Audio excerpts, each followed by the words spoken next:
Don't you dare play innocent now, she spat, voice vibrating with barely contained rage. The overhead chandelier quivered as the security guards shifted at her sudden command.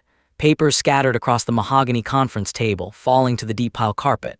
I've kept quiet for 20 years. You don't get to silence me now. Her trembling hand pointed directly at him. You know exactly what I found in that wall.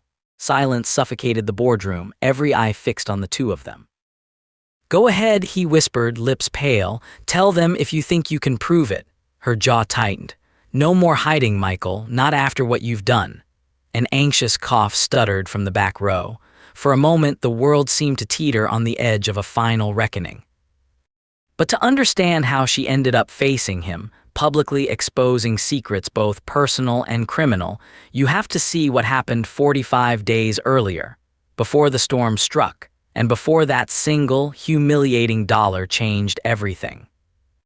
The letter fell from her hand as she stared at the contents, mouth dry, knuckles white. She was hunched at the kitchen table of her rented duplex in a part of Chestnut Hill no one ever called home. 2 bags of groceries sat on the floor, unpacked. The bank statement on her cracked phone screen flickered. $72 left, and that was before rent. The envelope with the estate lawyer's logo still glistened with rainwater. Her own name looked strange in tidy typeset. To Miss Bernice Lowell, it began. She rubbed her right palm against the crumpled napkin in her lap, trying to work feeling back into stiff fingers, as if motion could distract the mind from what fate had just written. She read it again, in accordance with the last will and testament of Michael T. Lowell. Her ex-husband's name was a punch she'd learned to take. The residue of the estate is bequeathed as follows, to Bernice Lowell the sum of $1. A single bright green bill, so crisp the estate clerk slid it across like she was some drunk lurching through a bus station. There had been stifled laughter. Even the lawyer, Mr. Fairholme, struggled to keep his voice steady as he signed the receipt. So sorry, Miss Lowell, he'd murmured, not meeting her eyes, fingers worrying the edge of a legal pad. That's what the will instructs. The room blurred then. She forced herself up, clutching her thrift store purse and the dollar, her only formal inheritance after 2 decades, trips across the Atlantic, the grand mansion, summers on the Oregon coast. Michael had been thorough. The seasons of her life, wedding, anniversaries, the crash that had ruined her left shoulder, his sudden abandonment were swept away with one line on page 3. The world was moving on without her. Even the family portrait leaning against her fridge looked out of place now. She stumbled to her car, intending to drive somewhere, anywhere, before the weight of it all crushed her chest. The man behind the estate, her former husband, was somewhere else already, buried with his secrets and his suaveness, the public mourning its titan, not the woman he'd left behind with one limp arm and $1 for company. She nearly missed the slip of yellowed cardstock that slid from the envelope as she dropped it on the car seat. A fragment, brittle handwrit, study left wall behind Balzac. She blinked, reading it twice. The handwriting, a looping L, was not Michael's. It was her ex-father-in-law's. Lionel Lowell, dead for a decade, a man who'd always winked when he told her, truth is hidden in old books. Her pulse kicked, tentative hope muddling the dread. If you've ever looked life in the eye as it stripped everything from you and felt a flicker that said, not yet, then you'll want to hear how Bernice Lowell answered back. Rain battered the roof as she started the ignition, digits stiffened by the accident as she circled a date on her wall calendar. 45 days. That was all the county gave before Historical Society registration on the family estate lapsed. Lose that and she'd lose any legal claim, dollar bill or not. The crack of thunder made her wince as she maneuvered her battered sedan through Chestnut Hill traffic, then out onto the forest-flanked highway headed north, up toward the vast, secluded Lowell mansion. The hem of her coat dragged against the accelerator. She gritted her teeth, shoulder throbbing as the wheel slipped beneath her only strong hand. Her mind skidded as roads darkened with memories. Michael's sharp laughter, Lionel's cryptic kindness, whispers about family lineage and assets buried deeper than anyone dared admit. If the note in the envelope was a hint, study, left wall, behind Balzac, then maybe the last king of Lowell eccentricity had left her something Michael couldn't destroy. She stopped briefly at a convenience store near Ipswich, the cashier craning his head. "You okay, ma'am?" She forced a smile, lying, "Just need coffee. Big drive." She spent the night in her car, draped in a blanket scented of eucalyptus from an old trip west. Her phone pinged, a headline she didn't dare read. "Lowell Empire, where will it go next?" Her world narrowed to the highway, the card in her lap, and a mounting sense of anticipation that prickled beneath the sleepless exhaustion. At dawn, the mansion awaited behind weathered iron gates. The rising sun caught on broken glass at the edge of the drive, sharp light bouncing along the faded column tops. The front door yielded to her key, a surprise itself. Michael hadn't changed the locks since the divorce. Inside, the air was stale. The woodwork around the main staircase was soft with rot in places. Shades pulled tight let in little but dust and secrets. The study was as she half remembered: oak paneling, thick carpet, chaos of old books, the faded leather of Michael's favorite armchair. Her left arm hung heavy as she traced the spines with her right, seeking Balzac in a sagging shelf. A click as the copy of Cousin Bet slid back, revealing a faint seam in the wallpaper. Her breath caught. There it was, a slice of possibility. She pressed, a muted creak, and the entire shelf gave way, swinging out on invisible hinges. The cavity behind it gaped, lined with spiderwebs, and a single battered leather satchel hung from a nail. Her hand trembled as she reached in. "Don't break now," she murmured to herself. She pulled it free, heavy, shifting weight inside. She fumbled the clasp, breath shallow. Within, a pouch of rough, dull stones, uncut, unpolished, but unmistakable, diamonds resting dormant for decades. A jolt of adrenaline surged. She let the pouch spill, hard points sparking faintly in morning light. She stared, then looked around the empty room as if someone might leap out and grab them away. "Oh my God," she whispered, low and unsteady. "Maybe Lionel did leave me something after all." A faded manila envelope fell out too, addressed simply, "To Bernice, for when the hour comes." She clutched it hard in her throat. The hour had come. She waited for her breath to return, then tore the envelope open. Inside were fragile pages, her late grandmother's handwriting looping and fervent. "My darling Bernice, if you find this, know there is far more at stake than Lowell ever meant. Our blood is not only old, it is royal. Your great-great-grandfather was born of Europe's last reigning house, but left it all behind to protect us in the New World. What Lionel could never confess, I cannot let pass unaided. Should your rights ever be challenged or your claim denied, you have only to produce the lineage record cabin, coordinates for which are enclosed. There, you'll find confirmation and justice long overdue." Bernice pressed trembling fingers to her lips. "Royal blood," she breathed, disbelieving. She found a key taped to the last page. The note beneath had Lionel's scrawl, "To the cabin before the world catches on. Trust no one, not even Michael." A draft skittered the curtain as she looked back at the studded wall. The diamonds felt heavier now. There was more to lose and more to run for than ever before. She slid down the wall, diamonds clutched in her palm, eyes closed as somewhere, far from Boston, redemption flickered. The satchel of stones and the grandmother's lineage letter burned a hole in her resolve. Bernice phoned her late grandmother's lawyer, an ally she had met only once at a hospital years ago. "Mr. Cullen, it's Bernice Lowell," her voice wavered. "I found something Lionel left. I need help." An hour later, she sat in Cullen's cramped office, the rain outside a scattered drumming. 45 days, he said, counting fingers. "That's what you've got before the Historical Society filing closes. After that, title passes, anyone can scavenge the estate for profit. If you can prove the origin of those stones and the lineage claim, it's enough to contest the will." "But why would Michael risk losing it all for a dollar snub?" Bernice's tone was raw, her thumb unconsciously circling the edge of a teacup. Hers was a voice used to disappointment but schooled also in stubbornness. Cullen tapped the desk, lowering his glasses. "Because no one ever found the old records cabin, and because," he thumbed the envelope, "if what's in here is true, Michael's entire empire, the deals, the offshore pipelines, even the timber rights, was built as a cover for laundering diamonds from Africa long before you divorced. Those stones are an iceberg tip. The history, the line, the claim, that's the real leverage. Bernice's mouth tightened, emotions flickering behind tired eyes. "So what now?" she asked, breathless. He straightened. "Now, you get to the Oregon coast and find that lineage record cabin. Lock the line down before Michael's lawyers hunt for it first. 45 days or it's gone." Cullen's voice dropped, gravel sharp, "and trust no one."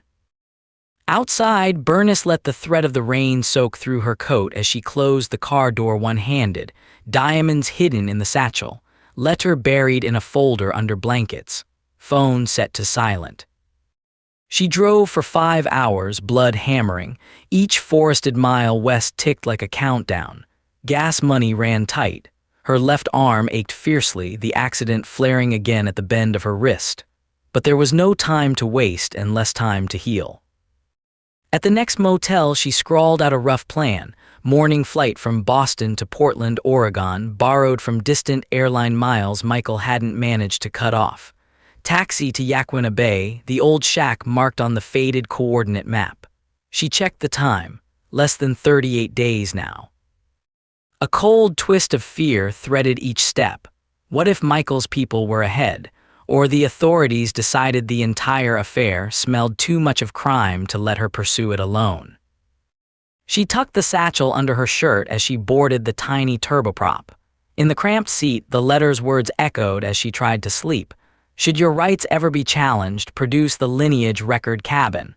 She dreamed of forests and stones, chased by faceless men with Michael's voice. The Oregon air tasted of salt and pine as she set foot in Newport. A storm had left puddles along Highway 101. Locals pointed her to the old cabin 3 miles north of Yaquina, eyes wary at the mention of the Lowells. Bernice walked, hunched against wind, right arm gripping the map, left arm clumsy but determined.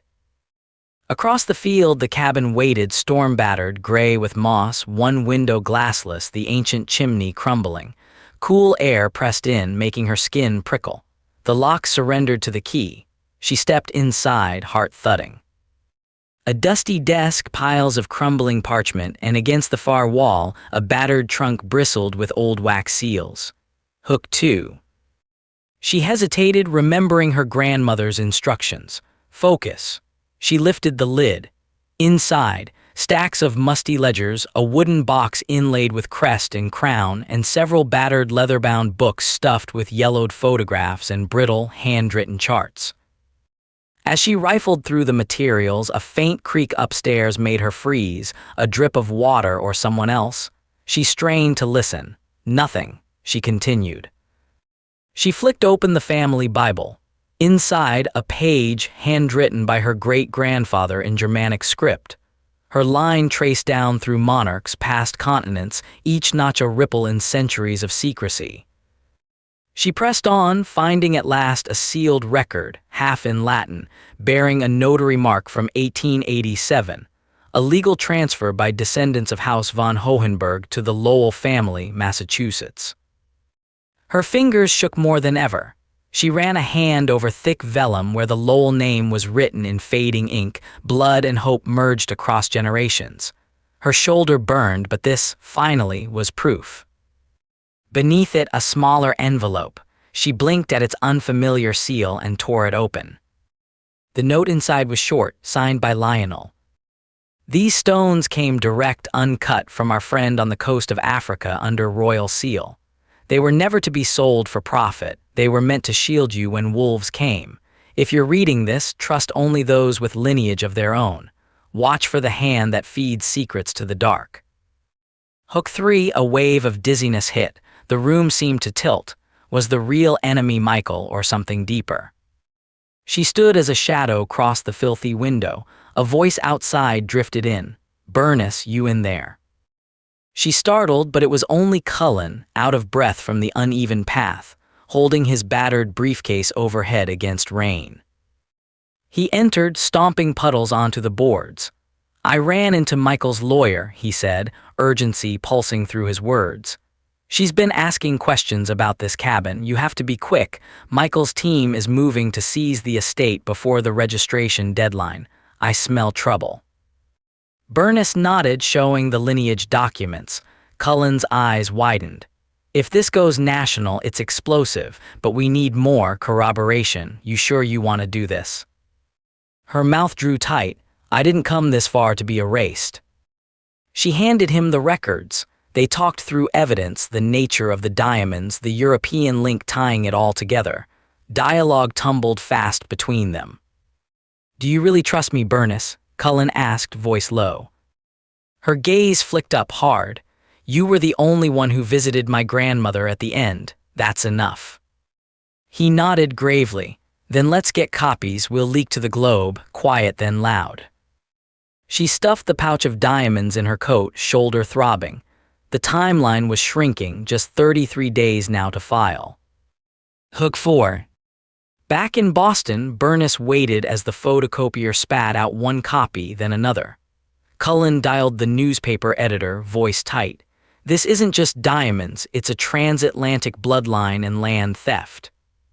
She shivered despite herself.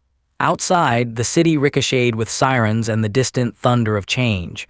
Hook 5. The first real threat came less than a week later. Bernice returned from an errand to find her sedan's windows shattered. Pinned on the driver's seat, a slip of paper scrawled threats, half her ex-husband's familiar eviscerating tone, half menace. Drop it now or drown in the past. She phoned Cullen, hands shaking. Michael knows he's getting reckless. He replied with a grit she hadn't known he possessed. He's desperate, Bernice. He controlled through silence for too long. We keep moving. His voice softened. But you need to stop staying alone. Unwilling to let Michael see her rattled, Bernice returned to the mansion, barricading herself in Lionel's old study. Night deepened. Outside, the wind carried ominous notes. In the hush of 3 a.m., she heard a click from the hall. Her heart hammered as she slipped the pouch of diamonds beneath the floorboards, then braced a chair against the study door. Heavy steps, a muffled voice. You can't hide forever, Bernie. The door rattled. She pressed her back to the wall, breathing shallow, fighting panic. Go away, Michael, she said, cold slicing every word. Open the door, he commanded. I only want what's mine. She steadied herself. You had a lifetime, all you left me was $1. He banged the door hard. You have no idea what you're playing with. Walk away now and I'll. And you'll what? Her voice cracked. Make it disappear. You forget I still have 2 hands, one good enough for this. She pressed send on her phone, broadcasting their conversation live. The old speakerphone, cabled into the mansion's walls, caught every word. The world shifted. Hook 6. Moments later, sirens inched closer outside the estate. Cullen had called backup, his contact in investigative media already listening into the terror rattling through the house. Michael's steps faltered as he realized the conversation was not private anymore. You think this will stop me? He roared. She gripped the satchel, will hardening. Not this time, she whispered. Furious, Michael bashed the door once more, then stormed off, fading into silence. She slumped, held up by the wall, the world spinning. The next morning, a call from the Globe, ready to talk. She nodded, words failing. She met the reporter in a bustling coffee shop, Cullen at her side. She slid the diamonds, the lineage record, and the digital file from her phone across the table. Dialogue buck swift. Reporter, do you understand what you found? Generations, blood, diamonds, cover-up.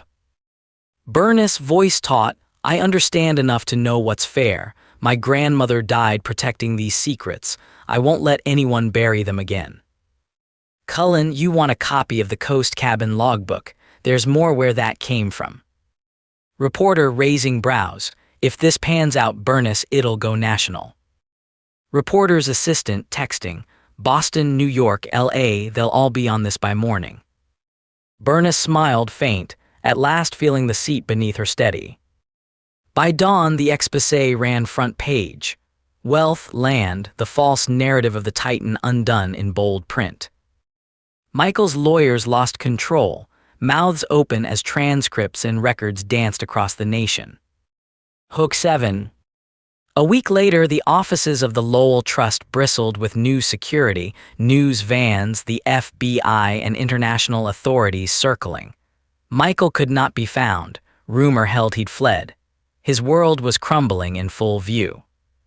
Now the final confrontation, the boardroom showdown, waited. Bernice entered the glass-end walnut conference room, her heart galloping, arm in a fitted sling, satchel heavy against her ribs. Michael sat at the end of the table, eyes raw beneath perfect hair, flanked by the family lawyer and a cadre of executives who now looked everywhere but at him. She shook diamonds onto the table between them, cold, uncut, irrefutable. Michael sneered, disbelief cracking. "You think you can win this with rocks and a fairy tale?" Bernice was unflinching. "It isn't a fairy tale. The whole world's watching. Your empire washed diamonds and buried bodies on stolen land. You tried to erase the only witness when you erased me." He leaned in, voice all knife and denial. "You're nothing. You were always nothing without me." Her laugh was low, almost gentle. "Funny, for nothing I've undone you." The family lawyer fidgeted, sweat beading. Reporters, summoned by Cullen, streamed in behind glass. The air in the boardroom thickened with expectation. She threw the logbook on the table. "Go ahead, Michael, tell them I'm lying. Every page here is notarized. And here's the email you sent threats yourself. I recorded last night. You even used your signature sign-off. Enough." He turned pale, hands shaking. A new voice cut through, strong and calm. A woman, silver-haired, elegant, stepping from the back. "I was the midwife for Lionel's son, Bernice's father. Lionel and I kept a witness ledger of every transfer. I can testify under penalty of perjury about the true lineage and about what Michael tried to destroy." Michael stumbled to his feet, face flaming. "This is a circus. You can't prove anything."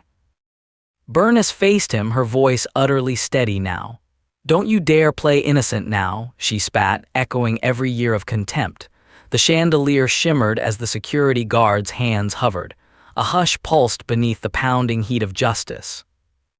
"I've kept quiet for 20 years. You don't get to silence me now." Her trembling hand, staged as if drawing a line, pointed across every secret they'd ever shared. "You know exactly what I found in that wall." Silence, dozens watched, a tableau of verdict. "Go ahead," he whispered. "Tell them if you think you can prove it." Her jaw sharpened. "No more hiding, Michael, not after what you've done." A cough broke the tension, a board member awkward, unsteady. Reporters, camera lights blinked. It dawned on everyone just what was at stake in this room. She delivered the last blow. "The only thing heavier than this satchel is the conscience you abandoned for profit. Every stolen life, every crime, now see whose bloodline owns these walls." Cullen at her shoulder murmured, "Well played, Bernice." The security guards moved, hands guiding Michael up. Outside, police and media waited. Michael's reputation collapsed as Bernice stood, battered but unbowed, the world finally seeing whose story was written into the mansion's stones. Exposure was instant. News whipped nationwide. The laundering, the lineage, Michael's threats, and the diamonds that glinted like tiny stars on live TV. Consequence came for Michael Lowell as the board revoked his power, the trust seized, the press coverage relentless. A special investigator declared their intent to press charges for financial and accessory crimes. The missing persons cases buried for years reopened in public glare. Allies, witnesses, journalists, the grandmother's lawyer, gathered around Bernice as her rival was escorted away, crumbling in front of the only person who'd ever understood what he was capable of. She stood in the hush that followed, aware the room was watching not just the spectacle, but the woman who'd rebuilt lineage and justice from a single ignored dollar. She made good on her grandmother's last wish. Half the proceeds from the diamond sale slipped straight to two causes, her grandmother's favorite charities for veterans and for the city's unhoused. Anonymous checks, no press, just a note in looping script. For shields, not swords. Cullen read the official letter aloud at the estate office. Bernice Lowell, by right of legal descent and proven lineage, you are the rightful heir to the estate and its lands. As per your grandmother's wish, all documentation has been delivered to the historical registry, protected status confirmed. News cameras wanted a final statement. Bernice, shoulders eased, said quietly, history isn't just memory, it's action. I had nothing once. Now what I gave back means more than anything I could keep. The ancestral mansion was restored brick by brick, not as a trophy, but as a quiet place of healing, guided by the hand that wouldn't let injustice bury itself again. We spend our lives thinking dignity is something others grant us. But the truth is simple. Dignity endures only if we struggle for it ourselves, layer by stubborn layer, until the foundation is stronger than any storm. If this story left you thinking about the value of what can't be counted, may its embers spark courage where secrets once ruled. Sometimes, the most powerful legacy is proof that your voice can outlast any silence. Bernice ran her hand along the study's rebuilt wall, pausing where the seams had once hidden diamonds and lies, and for the first time in years, the weight she carried was her own, and she was ready. A soft knock broke her reflection. Startled, Bernice turned toward the doorway of the newly restored study. It was Cullen, carrying 2 mugs. "Thought you might need this," he said, setting a steaming cup on the old desk. He glanced at the sun-drenched windows. "They already called Charities received the checks, not a word to the papers, just as you asked." She nodded, smiling at the unpolished hardwood. "Thank you, Matthew, for everything. All the times you could have walked away, you didn't." "You did the hard part," he replied gently. "All I did was open some doors and read a few letters." His gaze wandered over the bookshelves, noting, she suspected, where a certain Balzac volume had once disguised an empire's undoing. Bernice touched the spine, then glanced at him. Sometimes opening doors is the bravest thing. Her fingers curled reflexively into the memory of that fateful day, dollar in hand, uncertainty kicking her down the path she'd managed to survive. He shifted, clearing his throat. "There's just one piece left, you know, the last public statement. The Historical Society wants you to say a few words at the dedication. You don't have to." She lifted her head, feeling the dull ache in her left arm, a medal of all she'd endured. "I think I do." She looked at him, chin steady. "For everyone who lived in silence while others built walls with secrets. For anyone who's ever been left with nothing but knows they're worth something." Cullen smiled, brief and proud. "You'll write it. Half of it, the rest I'll speak from memory. From pain, if I have to. That's how you move toward the light, isn't it?" He nodded, glancing at the old armchair where Lionel used to sit, nodding over chess boards and riddles. "I'll let them know you'll be there. And Bernice," he paused, uncertain for the first time she'd ever seen, "you deserve to breathe here now, not just endure." Something in the peace of the morning, no alarms, no pounding footsteps, made her believe it might be true. After he left, she wandered the halls she once thought would never be hers again, sunlight breaking quietly over stained glass she had rescued from rotting frames. The air smelled of lemon oil and fresh paint, a home remade. Each room held shadows, but now the ghosts felt like ancestors, not enemies. At the dedication, the town gathered in the front garden under the rippling pelts of late spring leaves. Reporters angled for shots, local families arrived with folding chairs, even old house staff she remembered from decades past stood near the azaleas, eyes bright. Cullen hovered to one side, papers neatly stacked, a silent anchor. Bernice stepped to the small podium, notes trembling in her hand, microphone suddenly daunting. She blinked at the crowd, remembering cold nights in the car, the raw heat of terror in her old study, the chill of Michael's threats. She steadied herself. "I used to think legacy came from what was left in your name," she began, voice low but even, carrying across the hush. "But legacy is what you give away, what you protect even when you have nothing." She glanced down at her notes, grandmother's looping script, a talisman now, not a chain. "This place belonged to people who believed that secrets kept you safe, but I learned that truth is safer." This house will be open now for the first time, not as a fortress, but a place where anyone who's been forgotten can come find dignity again. Cullen watched, lips pressed tight against emotion. Bernice nodded to the crowd. The land, the diamonds, the story, none of it ever belonged only to the Lowells. It belongs to every family who worked these halls, every name left off the deeds, every memory my grandmother tried to preserve. We are nothing if we only keep for ourselves. The crowd was silent. A breeze caught her hair, shivered the microphone. Bernice smiled and her voice grew lighter. If you pass through these halls, you'll see scars in the wood, places old walls hid what never should have been hidden. Let them remind you that what's precious survives even when darkness falls. It survives because we speak it, write it, share it. She folded her notes, a simple gesture, but the audience understood.